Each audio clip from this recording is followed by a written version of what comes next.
The Lord. All right. Well, we are in the book of Revelation. As you can see, we are going to pick up where we left off last time. And I love the book of Revelation. It's where I really started to study the Bible. And so it's always a thrill and excitement for me to get in and teach the book of Revelation. We left off, I think we finished up verse 5, so we are going to pick up on verse 6. Just so you remember where we're at, we have been to the throne of God, and the seals were opened by the Lamb, and so we've been through most of the seals there, and now we're looking at the trumpets. And so we see the order is seals. You know, there's sevens. There's sevens is, the number of perfections, people say. So you got the seven seals, and you got the seven trumpets, and lastly, it's the seven bowls of God's wrath. And so we're at what I guess you could say the middle section. We're talking about the trumpets. And so verse 6. Once I get it to work. All right, and it says, "And the seven angels which had the seven trumpets prepared themselves to sound." All right? So these are, we're seeing into heaven. We're peering into heaven, into the future, where John has been given this revelation. It's the revelation, not revelations, plural, but the revelation, singular, of Jesus Christ. It is the book of the apocalypse, which just means the revealing of Jesus Christ. And so in the book of Revelation, we are seeing God's plan and God's purpose to reveal to us Jesus Christ. And so this is all part of the plan. If we have the bookends, we have the book of Genesis, and then the book of Revelation finishes up the story. It helps us understand the end result of all the stuff that was happening in Genesis. Genesis is called the seedbed of the Bible, where all the seeds are planted. Then we get to the book of Revelation, where we see harvest, literal harvest of the things that happened in the beginning. And so we're going to see, these are, of course, going to be judgments of God. Each of the seven trumpets are judgments of things that are happening because of man's sin, man's rebellion, man's hatred towards God. And so these are going to be some bad things, but they're in our Bible, and they're for us to know. Again, the book of Revelation is that book that tells us you get a blessing just for reading it. And so I want that blessing. And so I've always endeavored to read and study the book of Revelation, and I would encourage you to. And people say, well, I don't know about the book of Revelation. It seems so confusing.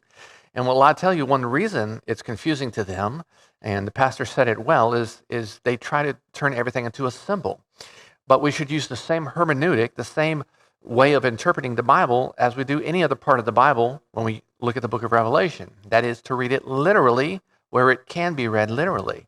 And so when we read things, like we're going to go through a lot of things tonight, we should try to read them first literal. And if it makes literal sense, then we don't need to seek some other sense, though there can be other applications and symbolic things in addition to the literal. But what unfortunately many people do is they read something in Revelation and just impose, oh, that's got to be a symbol for something, and then they interpret the symbol however they want. Then another guy interprets it his way, and another way, and another way, and another way, and we get 1,000 ways for something that they claim is a symbol, which was never a symbol at all. And that's why we got so much confusion around the book of Revelation, is everybody wants to turn it into symbols when it need not be. And understand, of course, the book of Revelation definitely has symbols in it, quite a few.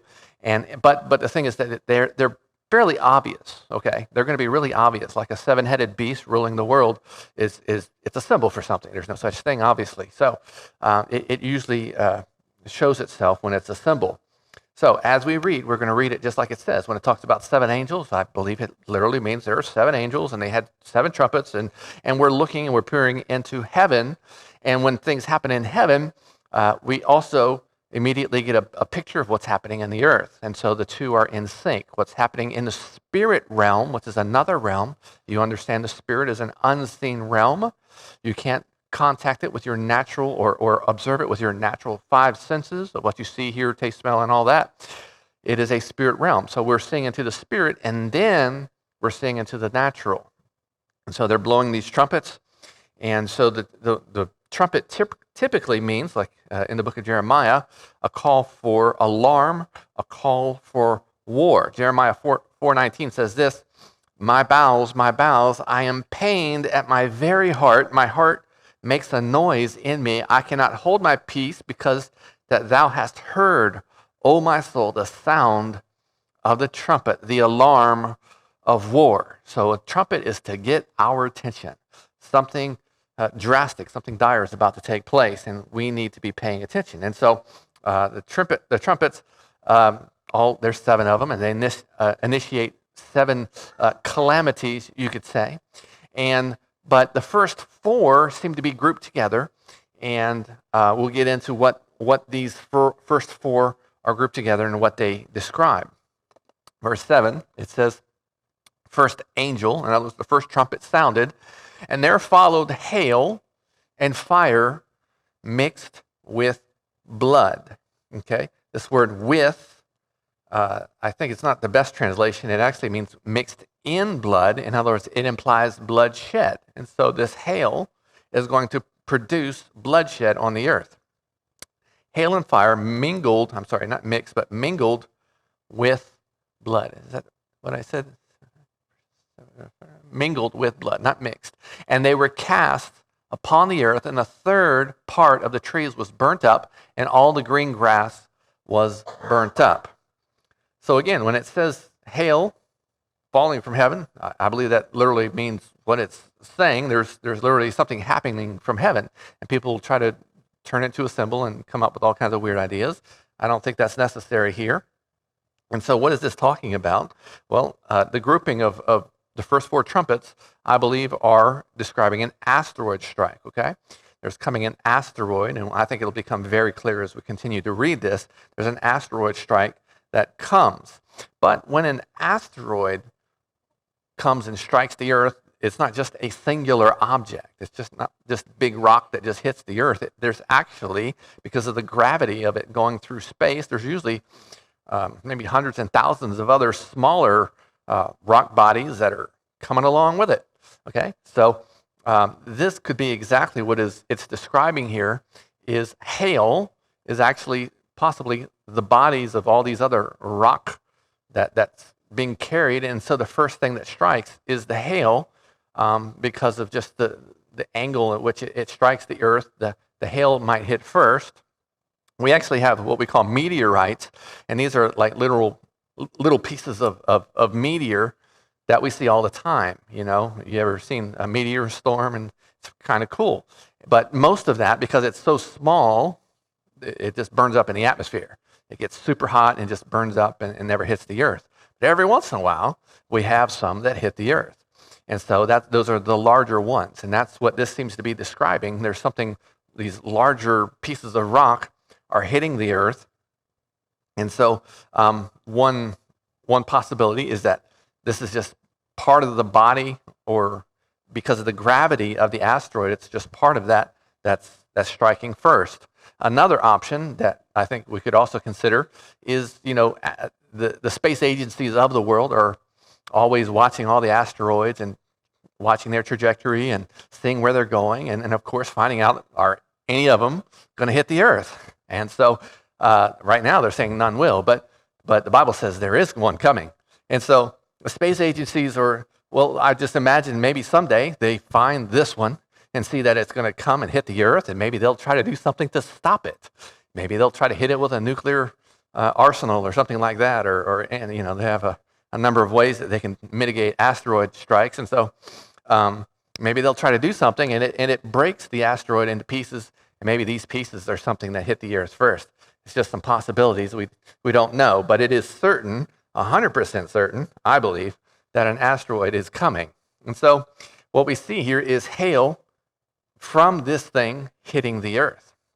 That's similar to what we saw in the book of Exodus, if you remember the 10 plagues of Egypt, right? This is very similar. It's a judgment of God. In Exodus 9:23, Moses stretched forth his rod towards heaven, and the Lord sent thunder and hail and fire ran along the ground. And the Lord rained hail upon the land of Egypt, so there was hail and fire mingled with the hail, very grievous, such as was none like it in all the land of Egypt since it became a nation. And so what was the result is a third of the trees was burnt up, and that would make sense. If there's an asteroid coming down, it's very hot, very fast, and it would burn up the trees in whatever the impact area, the impact zone is. It would just decimate it for hundreds, maybe thousands of miles, depending on how large it is. And so the trees were burnt up, and then it says all the green grass was burnt up, okay? All the green grass was burnt up. And so I want you to notice the word all the green grass. Does that mean all the grass on planet Earth was burnt up? Well, no, and this is actually important to understand. A single asteroid is not going to burn up all the grass on the entire planet. There's no such thing, or it wouldn't be an asteroid. It'd have to be the size of like a planet itself. It'd have to be huge to be able to destroy all the grass on the Earth. And so my point is, this teaches us that it seems to be a localized event around the impact zone. When it says all, it doesn't mean all on the whole planet Earth. It seems to be localized. And so when we're seeing these judgments, sometimes we can impose, that's happening everywhere on planet Earth, and we need to just kind of be careful. And this is an example of that, because we know for certain there's still green grass on the earth later in the book of Revelation. In fact, the very next chapter, chapter 9, verse 4, it talks about green grass again. And so when it says all, don't assume that it means all on planet Earth. So these judgments, the trumpets, seem to be more localized. At least the first 4 trumpets seem to be localized around a specific region or area. It's not planet-wide destruction. And I think that's just because of the grace and the mercy of God. And so, verse 8 says this. Something I noticed was, there's the seals, and then there's the trumpets, and there's the bowls, and that's just a little thing to take note of, is that there's a pattern that becomes very evident if you study the book of Revelation. And so we have 7 trumpets and 7 bowls, and the first trumpet seems to also correspond with the first bowl in the environment in which it affects. So it just happens to be that the first trumpet and the first bowl affects the earth, like we just read, trees and so forth, trees and grass. The second trumpet and the second bowl affects the sea. The third trumpet and the third bowl just happens to affect fresh waters. Fourth trumpet, fourth bowl affects the heavens. Fifth trumpet, fifth bowl affects the kingdom of hell. The sixth trumpet and the sixth bowl affects the Euphrates, or has something to do with the Euphrates River. And the seventh trumpet and seventh bowl seems to be centralized around the wrath of God. So it's just an interesting pattern that you can kind of research on your own. I thought it was kind of cool to include here. Now, verse 8, and it says, and the second angel sounded. Now this again, the angel is sounding a trumpet, right? Alarm. Disaster is coming. Judgment is coming. Second angel sounded, and as it were, a great mountain burning with fire was cast into the sea. And the third part of the sea became blood. All right, so we've already seen that there's what I believe is the hail is kind of the smaller rocky parts of the asteroid, but here is the main body, a main body of the asteroid striking in a different place. So the hail hit the land and burned up the trees and grass, but the main body of this asteroid struck the sea. So there was a great mountain. No need to turn that into some type of, symbol. I just read it exactly like it says. And people have got all kinds of ideas. Well, this means World War I or World War II, or this could be a nuclear device that's going to hit here or there. But pay attention. It says, a great mountain burning with fire was cast into the sea. Well, there's no advantage to shoot a nuclear device into the sea. And so you just have to kind of think critically when you hear people giving you symbols and the reasons for their symbols and their interpretations of their own symbols. And I just read it just as literally as I can, if I can. And this seems to be a perfect example. Yes, I read this literally. There's a great mountain, and we would simply call it an asteroid. There's a great mountain burning with fire. Of course, when an asteroid hits, it's going to be burning with fire. It's very hot. It's traveling at extremely high speeds through the atmosphere, which will make it look like it's on fire. And it was cast into the sea. So now we have a location of where it's going, all right? So when a large body, like a great mountain burning with fire, is thrown into the sea, what do you think is going to happen? Well, a great deal of destruction, obviously. I looked this up. Out of asteroid. This is out of Wikipedia. It says a sufficiently large impact by an asteroid would cause, depending on its impact location, massive tsunamis. Well, I think that's pretty evident, right? Massive tsunamis, multiple firestorms. So what's a firestorm? It's where the land, like the trees, burning on fire. But it's not just any fire. Think of California always has those wildfires. Well, there's fire and there's smoke, and then the wind comes along, the power of the wind, and just makes it so much bigger and so much more powerful for fire. And so these are called fire storms. Sometimes you'll see like vortexes of fire in some of these firestorms. And so just imagine a land just on fire and smoke everywhere, and even the very skies have turned red with fire and vortices of fire everywhere. It's a disastrous thing. So there could be multiple firestorms and an impact winter caused by the sunlight blocking effect of placing large quantities of pulverized rock, dust, and other debris into the stratosphere. And so what's going to happen when it strikes the earth, it's going to go dark. Wherever it hits, there's going to be debris, there's going to be rocks, there's going to be soot thrown into the atmosphere to make it go dark around that area. And being dark, the sun can't get through. It's going to get cold. In fact, it mentions here what could be called an impact winter.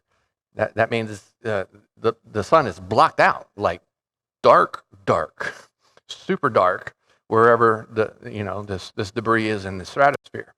And so there's no plant life that can grow. No plants means no food, okay? Because the animals eat the food, we eat the animals, and so forth and so on. So this is where they get the concept of impact winter. A winter begins and it doesn't stop. It's always winter for quite some time, depending on the size and location of the asteroid. So then it says, and a third, let me go back. It were a great mountain burning with fire, cast into the sea, and a third part of the sea became blood. Again, this is reminiscent of the 10 plagues in Egypt, right? Again, that's what happened in Egypt, the blood in the water. Exodus 7:17, the Lord said, in this thou shalt know that I am the Lord, because I will smite with the rod that is in my hand upon the waters which are in the river, and they shall be turned to blood. And the fish that is in the river shall die, and the river shall stink, and the Egyptians shall loathe to drink of the waters of the river. So this is again just a recurrence of a judgment of God, but this time it's going to be in a sea, and it's going to kill the life that is in the sea, at least in this particular region. So it says here, and the third part of the creatures, fish or whatever is there, that were in the sea and had life, they died. Well, that makes sense. Again, don't turn this into a symbol. It just makes literal sense so very clearly. It's just an asteroid. It hits the sea and it kills the stuff in the sea. It just makes perfect sense. And so they died, and third part of the ships were destroyed. Again, that makes sense. Big, huge tsunami.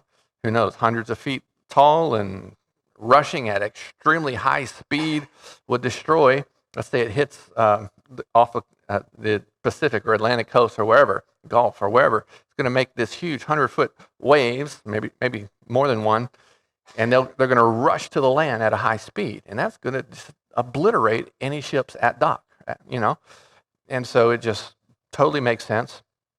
And so it says the animals died. A third of the ships were destroyed. Apparently a third that were in this particular place or region where it was found. In let's keep going. let me talk a little bit about what would happen.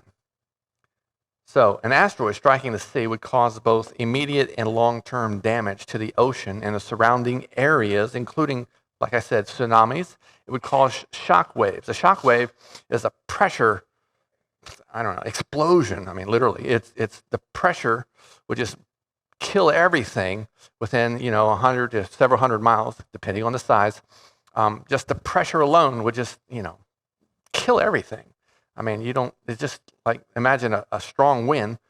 There's going to be wind, but there's going to be pressure that kills, and there's going to be climate effects and obviously ecological disasters. And so there's going to be a tremendous amount of energy released, both in the water or under the water, and it's going to kill all those fish and wildlife. And so it's going to generate both heat and pressure, and a shock wave would spread both in the water and in the air, killing anything in the area. And I mean immediately. It'll form a crater.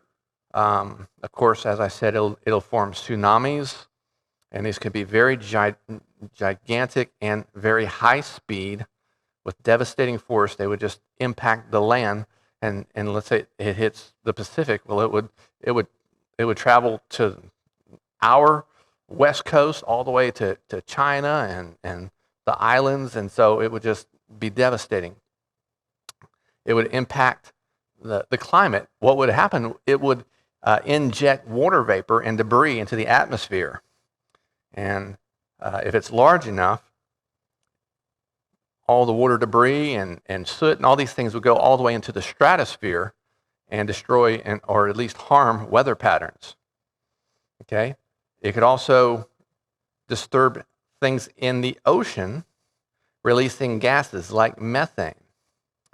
So anything in the immediate area of the impact would just be dead, almost pretty much instantly. All the marine life in the vicinity of the impact would be killed immediately by the shock wave and the intense heat. And then in other cases, which I think could take place, is it could hit near a tectonic zone. Like, we have the tectonic plates, and the California has these plates, and there's earthquakes all the time in California. Well, there's a place north of California called Cascadia, and there's all these volcanoes. And so imagine a asteroid hitting something like the plates or hitting around volcanoes, and it could cause huge, massive earthquakes. It could cause volcanoes to erupt. So, verse 10, and it says, "And the third angel sounded." Is that where we are? Is that here? Yeah. "And the third angel sounded, and there fell a great star from heaven." Okay? Seems to be saying the same thing in a different language, but what we're seeing is the trumpets are affecting different environments, okay? A great star. Now, this word star is, the word great is megas, where we use the word mega. It just means really great, really big, right? Megas star. The word star in the Greek is Esther, okay? But I want to point out that this couldn't literally be a star, because they called not just stars, but they called asteroids stars, because you understand the sun is a star, right? And so the sun hitting the earth wouldn't make sense. Can you see the size of the sun compared to the earth? The earth is the little teeny dot next to Jupiter. Okay, it takes, 109 Earths? So it couldn't mean a star, but so we can pretty much infer, or almost certainly infer, that a star here meant an asteroid, because, they look pretty much the same. So it doesn't mean a star is going to hit the earth. That wouldn't make sense. But an asteroid is going to hit the earth. So it says here, a great mega star, Esther. And by the way, asteroid is aster. It's the root word. Aster is the Greek word. So that's where we get the word asteroid. Okay. So a star from heaven makes sense. It's like reiterating the same story again, but this time it's going to tell us a different environment.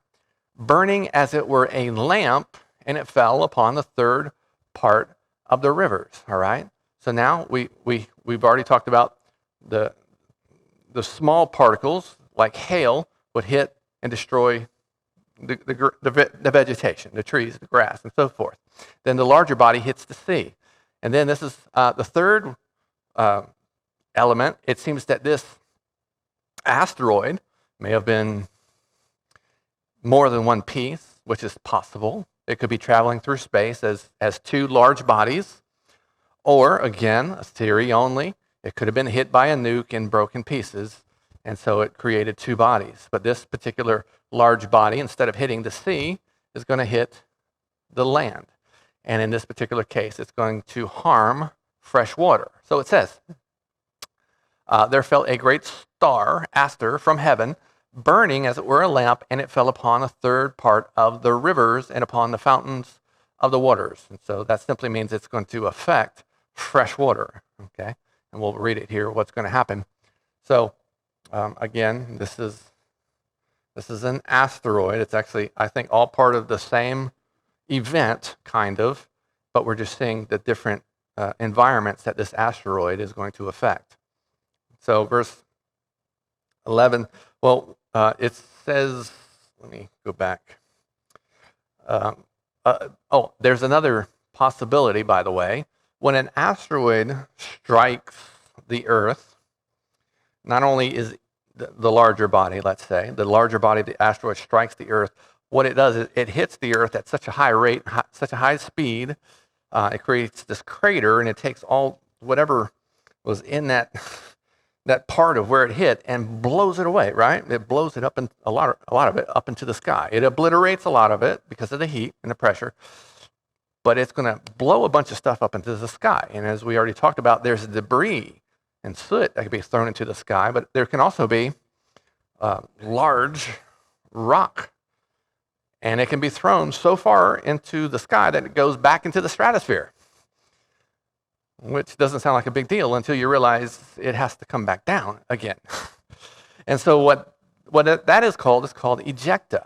It's going to blow stuff into the sky, and that stuff comes back down again, and it's like more asteroids popping off at different places. So you can imagine it goes up into the sky, into the stratosphere, hangs out there for a while because it's in space and it's no gravity, and eventually gravity catches it and it comes back, and boom, boom, boom, boom, boom, all over again.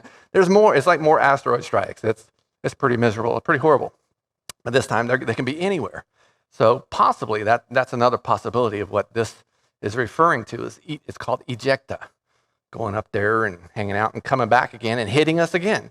And so yeah, it would be horrible. So I just want to throw that out there as a possibility, but we certainly don't know what this is, except it's a big rock coming to hit us. So now let's read verse 11.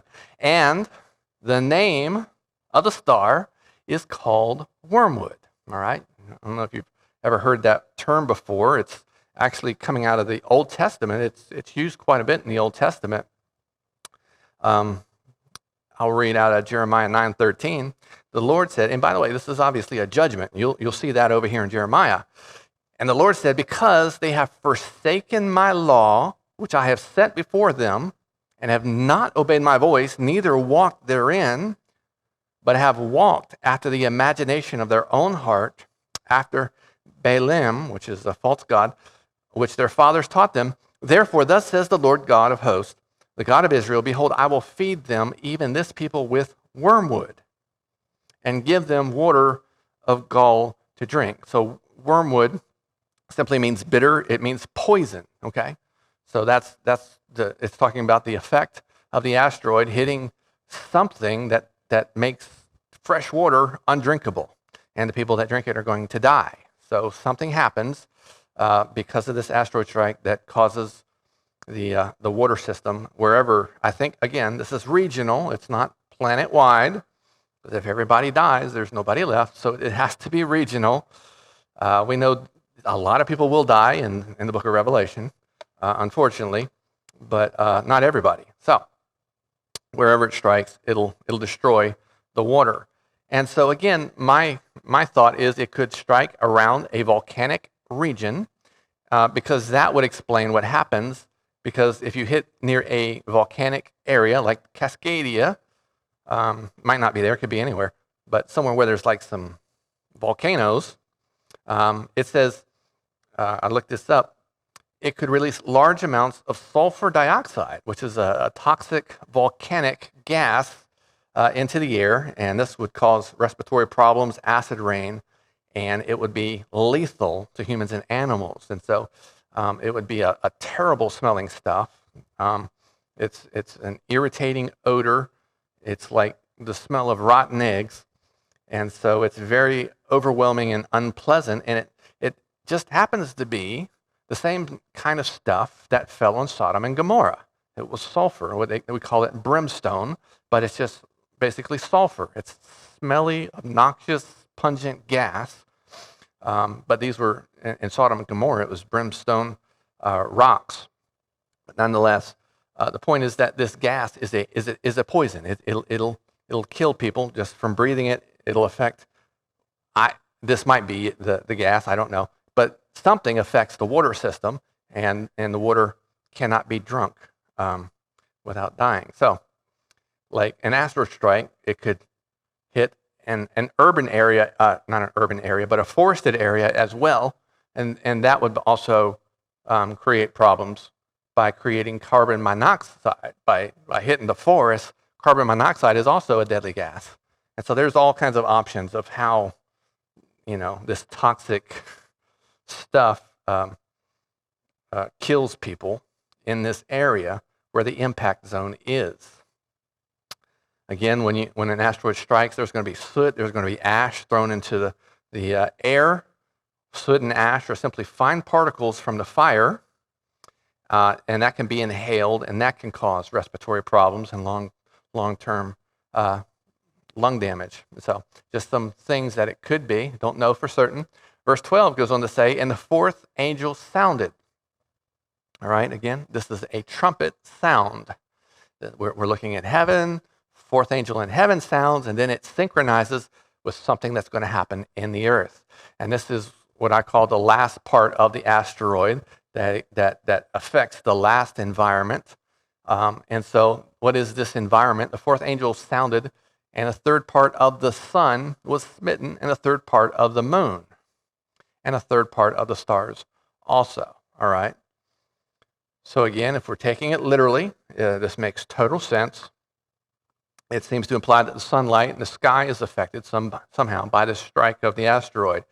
In other words, 1/3 of the given part of the earth where this thing happens, it goes dark because of all the stuff blown into the air. Just makes sense to me anyway.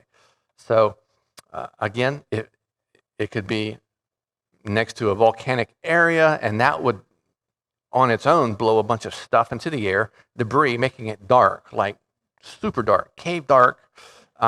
It goes dark, it gets cold, and nothing can grow. And this could be over maybe a large region of the earth. And so the dust and debris in the atmosphere will cause the darkening of the skies for days, weeks, months, depending on how big it is. It could even be for years. But I suspect that there's not just an asteroid strike, but there's also the toxic gas from some type of volcanic ejection. And so it'll affect agriculture, it'll affect everything. And so you can imagine an impact. There's this crater, there's going to be a couple of them really, at least. And all around that area, it's going to be no life. And then as you go farther out, there's going to be total devastation. And then a little farther out, there's going to be less devastation. And so you can just imagine that the farther away from the impact, the better it's going to be for whoever is farther away. So, but those around this area, as it says here, a lot of people are going to die. People drinking of the waters, as we read last time. And then it's going to get dark, which would cause, again, an impact in winter and no food production, which is no fun. So it would be like a temporary global cooling if all that debris gets into the air. And so it would seem to be saying that this region, 1/3 of the region, maybe of the planet, goes dark. And that's why it seems to say 1/3 of the sun goes dark, the moon goes dark, the stars go dark. That's my theory at least. And again, this goes back to the 10 plagues of Egypt.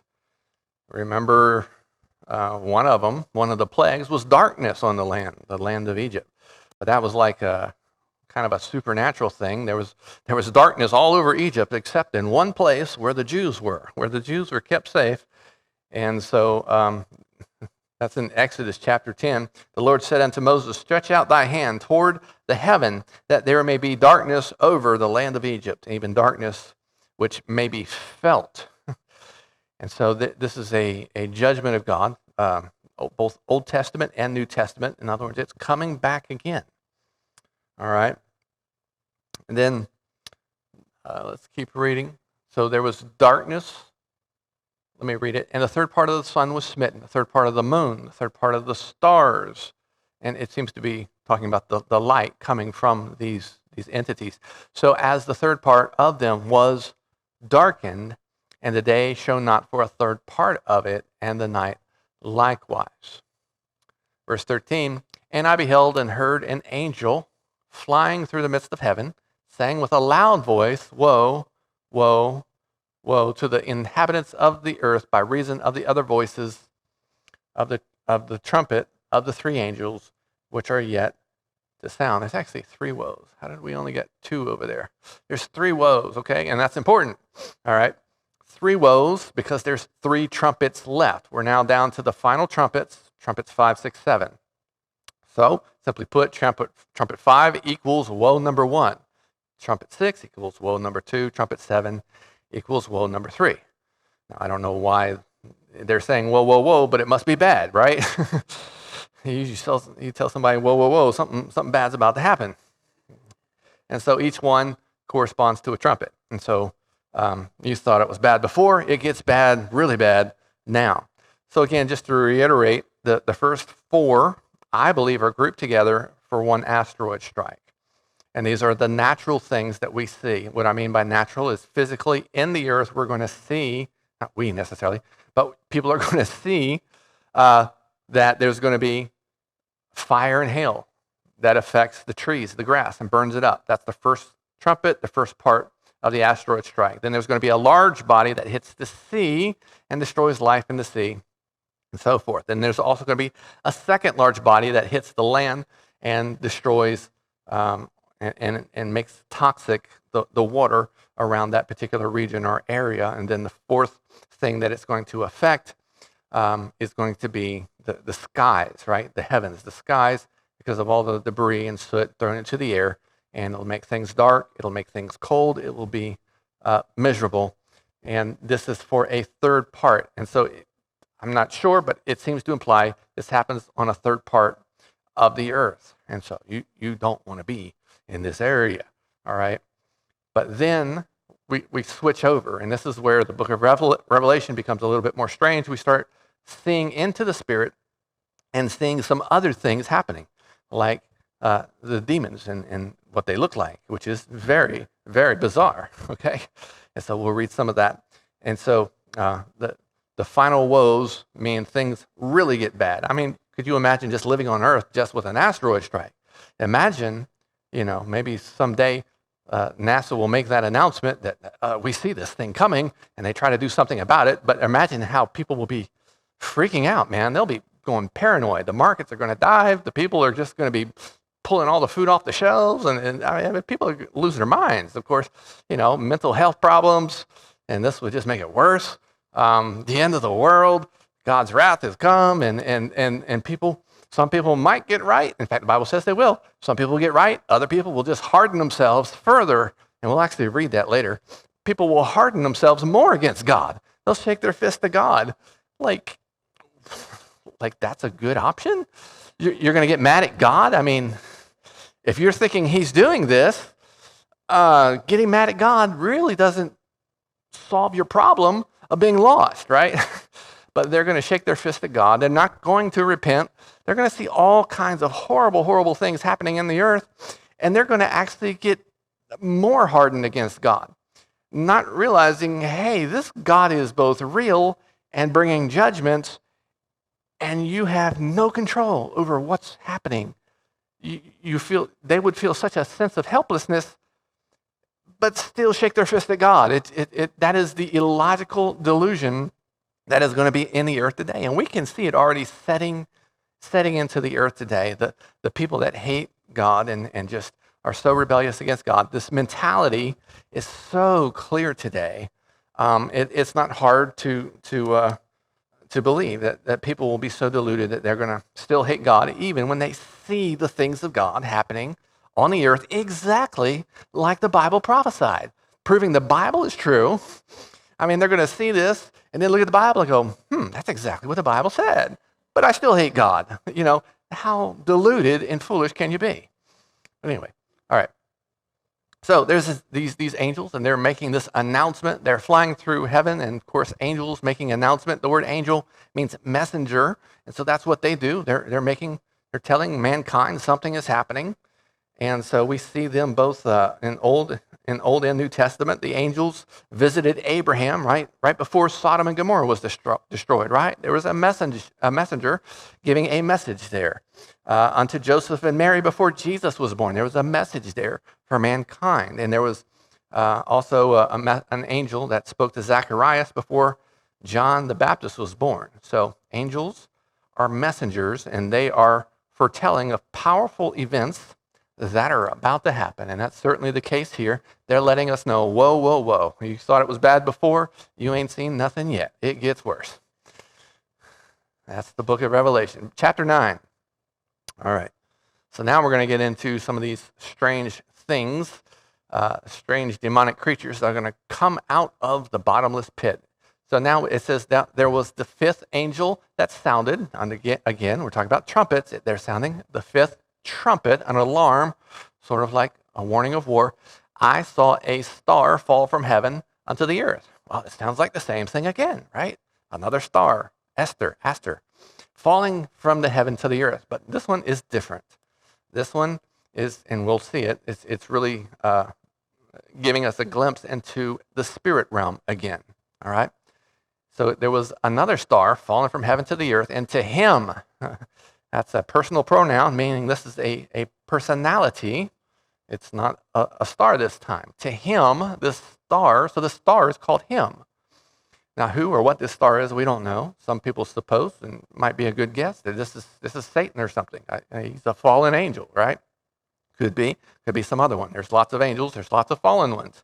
But nonetheless, it says here, there was given to him a key, given to him the key to the bottomless pit. The bottomless pit is a literal place, and notice he's fallen from heaven to earth, so this bottomless pit is in the earth. Again, we can't think naturally, but we're now peering into the spirit realm. We're seeing things that we can't see with our natural eyes. So this is happening possibly or at the exact same time that the asteroid strike is happening. And so we have in the natural, in the visible realm, an asteroid hitting, and in the spiritual realm, an angel falling and opening up a pit in the place called the bottomless pit. All right. This is also one of two times that the key to the bottomless pit is mentioned in the book of Revelation, or in the whole Bible for that matter. Okay. So this one, the key is to open up the pit, which implies that there's something in the pit that is bound there, which happens to be a bunch of demons. And then the next time we see the key opening up the pit is in Revelation 20. It's at the end of the book when everything's kind of finishing up. It says, I saw an angel come down from heaven having the key of the bottomless pit and a great chain in his hand, and he laid hold of the dragon, the old serpent, which is the devil, and Satan, and bound him 1,000 years. So we see that key again. This time Satan is going to be bound in this bottomless pit. And again, we know it is in the earth, as we can read in this passage right here. Saw a star fall from heaven to the earth. And so he had a key. Now, why is he opening this pit? We don't know. The Bible doesn't explain. Who is this angel? We still don't know. We can only suppose. But it is true nonetheless that this pit is going to be opened. Again, angels are spiritual beings. We cannot perceive them with our five senses, our eyes, our ears, or anything like that. They are spiritual.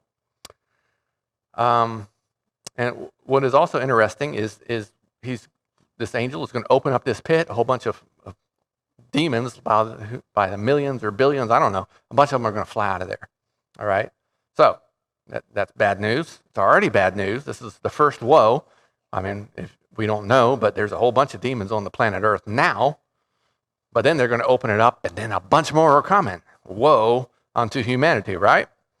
And it's interesting, I don't know why, but there's another place where there's fallen angels bound under the river Euphrates, and they're going to be loosed. And so why are they in these different places? There's some in the bottomless pit, there's some over here in the river Euphrates, and we don't know any of this stuff, but it is true nonetheless. But I found it interesting when let me get to the next, and I'll read it. Verse 2, and he opened up the bottomless pit. This is a literal place. This is a real place. This is not a symbol. This is a real place, a bottomless pit in the earth. And there arose a smoke out of the pit, and as the smoke of a great furnace, and the sun and the air were darkened by reason of the smoke of the pit. Okay, so the bottomless pit, you'll actually find it somewhere else in your Bible. This is, if you remember, Jesus in his ministry was running around casting out devils. He was casting devils out of people, right? And in Luke chapter 8, verse 30, it mentions this bottomless pit. Luke 8:30 and 31, Jesus asked him, the demons that he was speaking with, particularly the head demon, what is thy name? And he said, Legion, because many devils were entered into him, a man. Verse 31, and they besought him, these demons besought Jesus, that he would not command them to go out into the deep. That word deep in the Greek is abusos, which is the same word as bottomless pit. All right? So these demons, for whatever reason, didn't want to go out of that man, the legion, didn't want to go out of that man and end up in this horrible place called the bottomless pit, the abusos. So why they're on the earth, I don't know. Why they didn't get thrown to the bottomless pit where a whole bunch of other ones already are, we don't really know. But there's some there, and there's some on the earth, and the ones there are going to leave and populate and get them all over the planet Earth. And really bad stuff happens. And I thought about this, what is bottomless pit? What's a bottomless pit? And if you think about it, on planet Earth, we have this wonderful stuff called gravity that keeps us attached to the planet, lets us walk around and so forth. But there has to be a place, if you keep going down into the earth, where there is no gravity. There has to be, okay? Probably in the center, where the core is. And so that possibly is the place known as the bottomless pit. We do know it is in the earth. And so there's a place where there is zero gravity, where these creatures are bound with they're like suspended there somewhere in the heart of the earth. And being in the earth, at least in the natural realm, I looked it up. I was like, how hot is it down there in the center of the earth? And so the temperature goes anywhere from about 7,000 to 10,000 degrees. And so that sounds like a miserable place to be bound for any amount of time. The devil will be bound there for 1,000 years. Now, I don't know how temperature in the natural affects a spiritual being. I don't know. But nonetheless, it sounds like a horrible place to be. So these guys are anxious to get out. And these demons fly out on the earth, and they're mad. They are really mad. They've been down there for who knows how long, and they can't wait to just destroy as much as they can. But they are limited in what they can do. So let me also explain.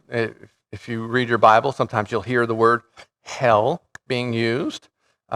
There's actually, depending on how you want to categorize it, there's really three particular compartments of hell. We found out in the New Testament that there's actually a good place, at least it used to be, called paradise. Lazarus went there. He went. Lazarus didn't go there. Was it Lazarus? It was the servant. And so he went to this good place called Abraham's bosom, also known as paradise. And so there used to be, before Jesus came, a good place down in the earth, which was a holding place. And then Jesus came, died on the cross, and he led captivity captive. He set them free from this place, and then they could all go up to heaven and be with him in heaven. But there used to be a compartment called paradise in the earth. And so that was actually a compartment of hell. It used to be good. It's not there anymore because Jesus took everybody out of there, and now they're in heaven because of the blood. Anyway, so there used to be a compartment called paradise, but now there's only the bad stuff. Now the other compartment is just called hell, Hades. You may have heard of it. Hades is Greek. And so, but then there's this really, really bad place called the abyss, the abyssos, or the bottomless pit, which seems to be reserved for the worst of the worst, the fallen angels and apparently the demons and so forth. And so there's 3 compartments of hell that the Bible seems to be talking about. All right, I just want to throw that out there in case you didn't understand the compartments of hell. So it says here in verse 2, and he opened up the bottomless pit. There arose a smoke out of the pit as the smoke of a great furnace. And the sun and the air were darkened by reason of the smoke, right? All right, so, this could be, the skies will be darkened with this smoke. And this may mean in the natural air, the earth is already darkened because of the asteroid. We already talked about that, the debris and so forth out of what we read in chapter 8. But spiritually, this seems to be talking about as well that the light is blocked out because these spiritual creatures, there's so many of them that they block out the light because there's so many of them coming out and it looks like smoke. You ever seen like a bunch of locusts or even birds, so many of them that they'll block out the light of the sun? Well, that seems to be the case. There's just so many of these evil demons coming out of this horrible place called the bottomless pit. Then verse 3, it says, and there came out of the smoke locusts upon the earth, all right? And unto them was given power, as the scorpions of the earth have power. All right? So these demon creatures are both like a locust and like a scorpion. Now this word, they were given power. The word power isn't what you think it is. It doesn't mean like strength or might, but it's actually authority. They were given authority to do something. And we'll read it here. So these demon locust creatures, this is where the book of Revelation gets bizarre, but I mean, it shouldn't get all that bizarre. If you've ever seen some of the, you ever seen an ant close up? It looks like a demon. I mean, some of them, they're just evil-looking things. Like, right, if you get zooming right into their face, just look it up. Look up a micro photography of an ant. They're very demonic-looking things, or spiders, or some of the deep-sea creatures. God's made some really bizarre, scary-looking things, right? They're here. And so it's not that bizarre to think that there's these things, and we're not going to have time tonight to get into their description, but they got like crowns and teeth and hair, and they got the tail of a scorpion, and they fly like locusts, and so these are some really bizarre looking things. But it's not that unusual if you really think about creation and look closely at what God's already given us. So these things come up out of the earth, and these things might seem strange to the human mind, but they shouldn't be. We know demons are called scorpions. Over there in Luke chapter 10, again, Jesus himself said, I beheld Satan fall like lightning from heaven. And then he says, I give you power to tread on serpents and scorpions and over all the power of the enemy, and nothing shall by any means hurt you. So it is evident that scorpions is a reference to the demonic as well as serpents. Okay. So there's some connection there between scorpions and the demonic, not, the insect scorpion, but that's what they appear like in the spirit realm. So these are spiritual beings, so they could be the unseen. I've always debated, are these going to be seen by mankind, or are they still going to be invisible in the spirit realm? I don't have an answer. I lean a little bit towards the spirit because in other words, they'll still be unseen because I see no evidence that they're going to suddenly become seen, but they may, I don't know. That would be really scary if they could be seen by mankind. But nonetheless, they will definitely have an effect on earth. They will sting men like a scorpion stings a man, and men will wish they were dead, and they'll have 5 months to do their stinging on planet Earth. And so men will wish they could die, and they can't even die. And I think I'll close with this. Joel, well, do I have time? No, I don't really have time. I'll close with Joel 1. I think those scorpion, demon, locust things are over there in Joel 1. And you can read all of Joel 1 if you want to. I'm just going to read verse 4 through 4 and 6. It says, "That which the palmer worm hath left hath the locust eaten. And that which the locust has left has the cankerworm eaten. And that which the cankerworm hath left has the caterpillar eaten."